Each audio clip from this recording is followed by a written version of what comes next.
गोस्वामी जी ने गुरुदेव की वंदना करके आगे संतों की वंदना की। संत भगवान को कहते हैं चलता फिरता प्रयाग बताया। जो घर घर में जाकर के भगवान के नाम को जो भूल चुके हैं उन्हें भगवान के नाम का स्मरण कराते हैं संत भगवान। संत कौन है? कहा जिसे देखने के बाद अनंत का स्मरण हो जाए वही संत है। संत का कोई स्वरूप नहीं होता है कि जिसने लाल वस्त्र पहन लिए, सफेद वस्त्र पहन लिए, गिरवे वस्त्र पहन लिए वो संत हो गया, कदापि नहीं। संत कौन है? कहा संत का स्वरूप नहीं, संत का स्वभाव होता है। स्वभाव से व्यक्ति संत होता है और वो कोई गृहस्थ भी हो सकता है, वो कोई विरक्त भी हो सकता है। स्वभाव होना चाहिए। संत भगवान की बड़ी कृपा, और बिना संत के बिनु हरि कृपा मिले ही नहीं संता। बिना भगवान की कृपा के जीवन में संतों का आगमन भी संभव नहीं है। अगर आपको संतों के दर्शन प्राप्त हो रहे हैं तो ये निश्चित रूप से भगवान की कृपा है। और भगवान राम भी नवधा भक्ति में कहते हैं प्रथम भगति संतन करी संगा दूसरी रति मम कथा प्रसंगा। पहली भक्ति ही संतों का संग है। जिसने पहली भक्ति कर ली निश्चित रूप से आठों की आठों भक्ति अपने आप चल करके आ जाएंगी। संतों के पास रहेंगे, भगवान की कथा श्रवण करेंगे, भगवान के नाम मंत्र का जाप करेंगे, धीरे धीरे अपने आप सारी भक्तियां आपके भीतर प्रवेश करेंगे। इसलिए पहला काम संतों का संग हो। ये तेरो बड़ो भाग रे तेरी अच्छी बनेगी, संतन के संग लाग रे तेरी बढ़िया बनेगी। इसलिए संतों का सानिध्य पाए, संतों का संग करें। सबकी वंदना करते हुए श्रद्धा में अद्या जी की वंदना करते हैं। माँ कौशल्या की वंदना करते हैं जिन्होंने सूर्य जैसे पुत्र को जन्म दिया। बंदों कौशल्या दिशि प्राची। अच्छा एक बात पूछें आपसे, सूर्य किधर से निकलता है? हैं? पूरब से निकलता है। कौन कौन कहता है पूरब से निकलता है? हाथ उठाइए। कंफर्म है आप लोग? फिर बाद में मना न करिएगा। हम कहते सूर्य पूरब से नहीं निकलता है। हमारे साथ कौन कौन है?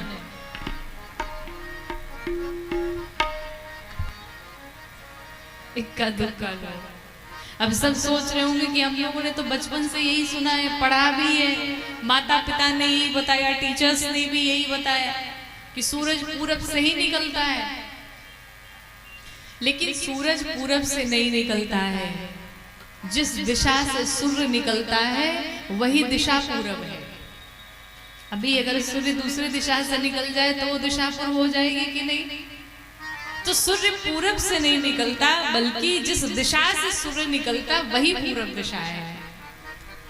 भगवान माँ कौशल्या को गोस्वामी जी कहते हैं कि बंदों कौशल्या दिशि प्राची, जिन्होंने सूर्य जैसे पुत्र को जन्म दे दिया। ऐसे माँ कौशल्या को मैं प्रणाम करता हूँ। महाराज दशरथ को प्रणाम किया, तीनों रानियों को संग में बारी बारी से प्रणाम किया, भरत जी, शत्रुघ्न, लक्ष्मण भैया सबको प्रणाम किया। और अंत में सबको सबकी वंदना करने के पश्चात दुष्टों की भी वंदना की। किसकी वंदना की? दुष्टों की। क्यों वंदना की? भाई दुष्टों से सभी सावधान रहते हैं। सभी कहते हैं ना, कहीं कोई दुष्ट व्यक्ति हो तो लोग यही कहते हैं इनके मुंह कौन लगने जाएगा। तो गोस्वामी जी ने दुष्टों को भी प्रणाम कर लिया और सबसे अंत में भगवान के नाम की वंदना की। गोस्वामी जी लिखते हैं कि कहों कहाँ लगे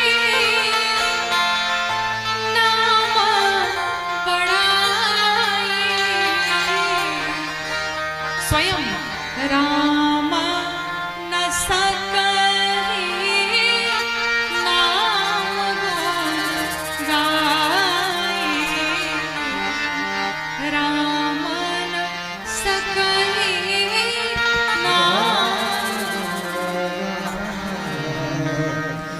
मैं नाम की कितनी महिमा गाऊं। स्वयं भगवान राम भी अपने महिमा का वर्णन वर्णन नहीं कर सकते कि भगवान के नाम में कितनी शक्ति है। कहते हैं ना कि राम से बड़ा राम का नाम। आपको एक कथा सुनाओ। एक बार कहीं कथा चल रही थी, ऐसे ही चल रही होगी कहीं पे, तो कथा के जो आयोजक जी थे उन्होंने अपने एक मित्र को बुलाया। तो वो सेठ जी थे, बड़े धनवान थे। तो जैसे व्यासपीठ पे आशीर्वाद लेने आए, व्यास जी ने जैसे ही देखा सेठ जी को, देखते ही कहा महाराज आप भजन नहीं करते हो, पैसे तो बहुत हैं आपके पास, लेकिन जीवन में भजन कीर्तन बिल्कुल नहीं है, और भजन ही साथ जाएगा, ये पुण्य ही साथ जाएगा, बाकी धन साथ नहीं जाएगा, भजन किया करो। उन्होंने कहा महाराज क्या बताएं, मैं टाइम ही नहीं मिलता है, भजन करें कब?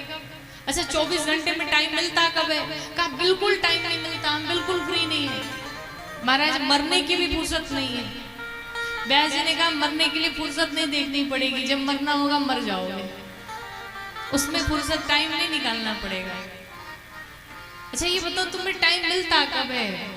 उस व्यक्ति ने, सेठ जी ने कहा महाराज बस अब क्या बताएं, एक समय हमें टाइम थोड़ा सा मिलता है जब हम शौच जाते हैं तब।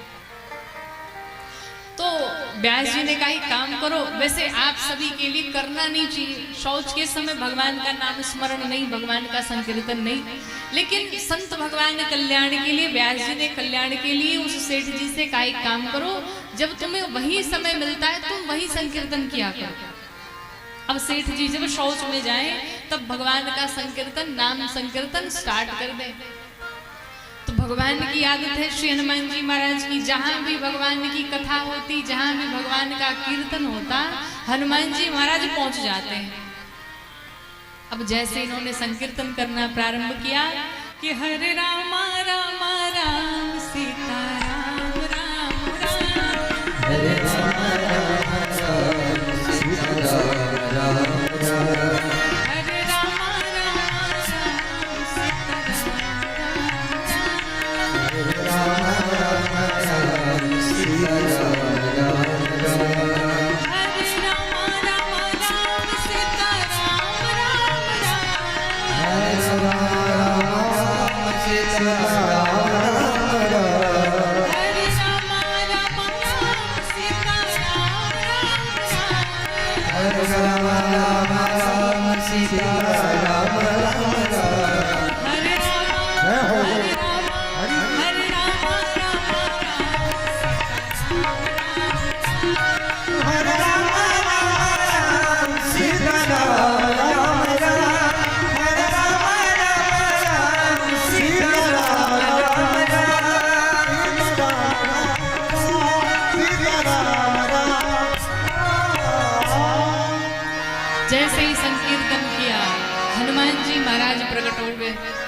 और हनुमान जी ने देखा अरे ये शौच में बैठ करके मेरे प्रभु का नाम गा रहा है।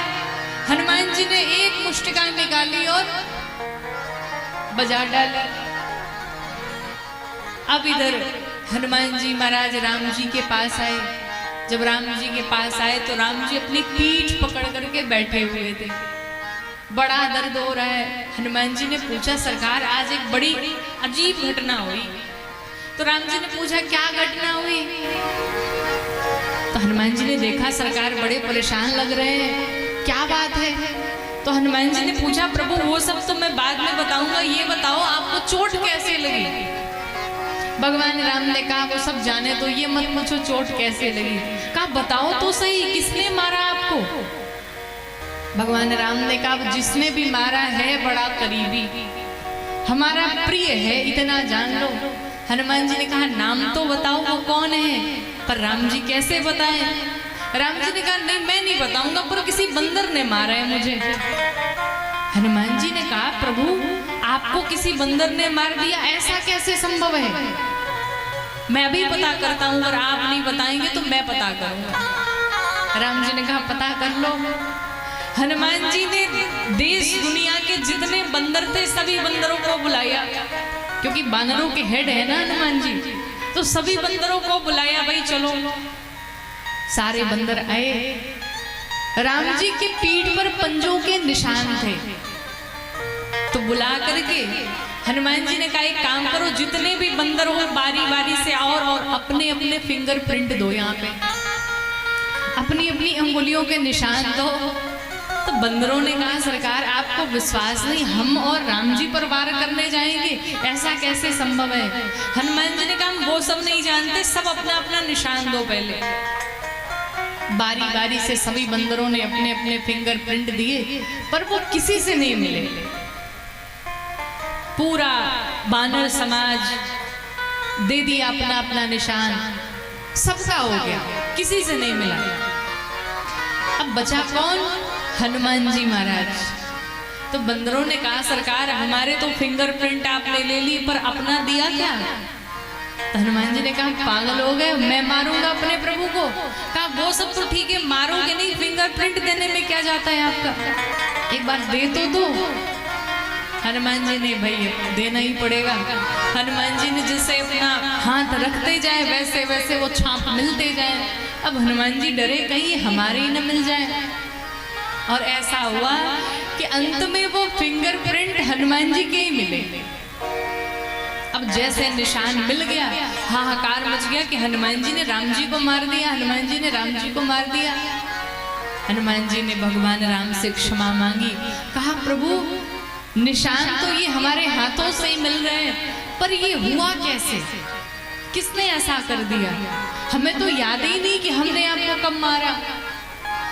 तब राम जी ने बताया हनुमान एक मेरा ऐसा भक्त है जो शौच में मेरा नाम संकीर्तन करता है, और मैंने अपने सभी भक्तों को ये वरदान दे रखा है कि जो भी मेरा नाम स्मरण करेंगे, जो भी मेरा नाम संकीर्तन करेंगे, उसके जीवन का हर दुख मेरा होगा।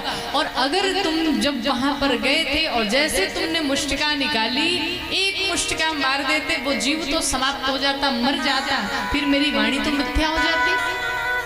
इसलिए मैंने तुम्हारे मुष्टिका को बल्कि उसके पीठ पर नहीं, अपने पीठ पर सहन कर लिया। मेरा भक्त मैंने बचा लिया और मैंने अपने ऊपर वो वार सहन कर लिया, और वही वो निशान तुम्हारे पंजों के मेरे पीठ पे पड़े। ऐसे हैं मेरे भगवान। बोलो भगवत वत्सल भगवान की।